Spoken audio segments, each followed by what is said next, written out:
Hatchet by Paulsen, Chapter 2, Part B. Panic came then. He had been afraid, had been stopped with terror of what was happening, but now panic came, and he began to scream into the microphone, scream over and over, "Help! Somebody help me! I'm in this plane and don't know! And he started crying with the screams, crying and slamming his hands against the wheel of the plane, causing it to jerk down, then back up. But again, he heard nothing but the sound of his sobs in the microphone, his own screams mocking him, coming back into his ears. The microphone awareness cut into him. He had used a CB radio in his uncle's pickup once. You had to turn the mic switch off to hear anybody else. He reached to his belt and released the switch. For a second, all he heard was the whoosh of the empty airwaves. Then, through the noise and static, he heard a voice. "Whoever is calling on this radio net, I repeat, release your mic switch. You are covering me. You are covering me. Over." It stopped and Brian hit his mic switch. "I hear you. I hear you. This is me." He released the switch. "Roger, I have you now." The voice was very faint and breaking up. "Please state your difficulty and location and say over to signal end of transmission. Over." Please state my difficulty, Brian thought. God, my difficulty. I am in a plane with a pilot who has had a heart attack or something. He can't fly, and I don't know how to fly. Help me, help! He turned his mic off without ending transmission properly. There was a moment's hesitation before the answer. "Your signal is breaking up. I lost most of it. Understand, pilot, you can't fly, correct? Over?" Brian could barely hear him now, heard mostly noise and static. "That's right, I can't fly. The plane is flying now, but I don't know how much longer. Over." "Lost signal. Your location, please. Flight number, location, Bert." "I don't know my flight number or location. I don't know anything. I told you that. Over." He waited now.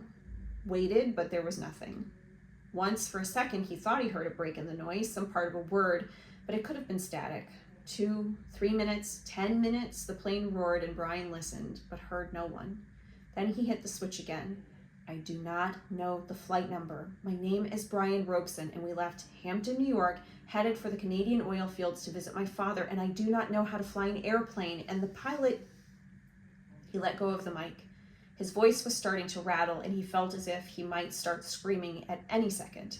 He took a deep breath. "If there is anybody listening who can help me fly a plane, please answer." Again, he released the mic, but heard nothing but the hissing of noise in the headset. After half an hour of listening and repeating the cry for help, he tore the headset off in frustration and threw it to the floor. It all seemed so helpless, even if he did get somebody. What could anybody do? Tell him to be careful? All so hopeless. He tried to figure out the dials again. He thought he might know which was speed. It was a lighted number that read 160, but he didn't know if that was actual miles an hour or kilometers, or if it just meant how fast the plane was moving through the air and not over the ground. He knew airspeed was different from ground speed, but not by how much. Parts of books he'd read about flying came to him, how wings worked, how the propeller pulled the plane through the sky, simple things that wouldn't help him now. Nothing could help him now.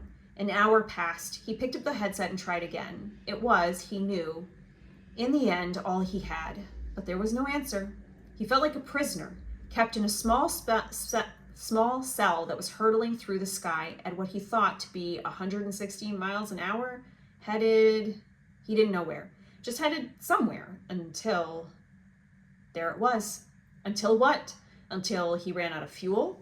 When the plane ran out of fuel, it would go down, period. Or he could pull the throttle out and make it go down now. He had seen the pilot push the throttle in to increase speed. If he pulled the throttle back out, the engine would slow down and the plane would go down.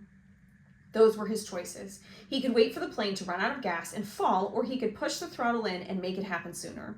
If he had waited for the plane to run out of fuel, he would go farther, but did not know which way he was moving. When the pilot had jerked, he had moved the plane, but Brian could not remember how much or if it had come back to its original course. Since he did not know the original course anyway and could only guess at which display might be the compass, the one reading 342, he did not know where he had been or where he was going, so it didn't make much difference if he went down now or waited. Everything in him rebelled against stopping the engine and falling now. He had a vague feeling that he was wrong to keep heading as the plane was heading, a feeling that he might be going off in the wrong direction, but he could not bring himself to stop the engine and fall. Now he was safe, or safer than if he went down. The plane was flying, he was still breathing. When the engine stopped, he would go down. So he left the plane running, holding altitude, and kept trying the radio. He worked out a system. Every 10 minutes by the small clock built into the dashboard, he tried the radio with a simple message. I need help. Is there anybody listening to me? In the times between transmissions, he tried to prepare himself for what he knew was coming. When he ran out of fuel, the plane would start down. He guessed that without the propeller pulling, he would have to push the nose down to keep the plane flying. He thought he might have read that somewhere, or it just came to him. Either way, it made sense. He would have to push the nose down to keep flying speed, and then just before he hit, he would have to pull the nose back up to slow the plane as much as possible. It all made sense. Glide down, then slow the plane, and hit. He'd have to find a clearing as he went down. The problem with that was he hadn't seen one clearing since they'd started flying over the forest. Some swamps, but they had trees scattered through them. No roads, no trails, no clearings, just the lakes, and it came to him that he would have to use a lake for landing. If he went down in the trees, he was certain to die. The trees would tear the plane to pieces as it went into them. He would have to come down in a lake. No, on the edge of a lake. He would have to come down near the edge of a lake and try to slow the plane as much as possible just before he hit the water. Easy to say, he thought. Hard to do. Easy say, hard do. Easy say, hard do. It came a chant that beat with the engine. Easy say, hard do. Impossible to do. He repeated the radio call 17 times at the 10-minute intervals, working on what he would do between transmissions. Once more, he reached over to the pilot and touched him on the face, but the skin was cold, hard cold, death cold, and Brian turned back to the dashboard. He did what he could, tightened his seatbelt, positioned himself, rehearsed mentally again and again what his procedure should be. When the plane ran out of gas, he should hold the nose down and head for the nearest lake and try to fly the plane kind of onto the water. That's how he thought of it, kind of fly the plane onto the water. And just before it hit, he should pull back on the wheel and slow the plane down to reduce the impact. Over and over, his mind ran the picture of how it would go. The plane running out of gas, flying the plane onto the water, the crash from pictures he'd seen on television. He tried to visualize it. He tried to be ready. But between the 17th and 18th radio transmissions, without a warning, the engine coughed, roared violently for a second, and died. There was sudden silence, cut only by the sound of the wind-milling propeller and the wind past the cockpit. Brian pushed the nose of the plane down and threw up.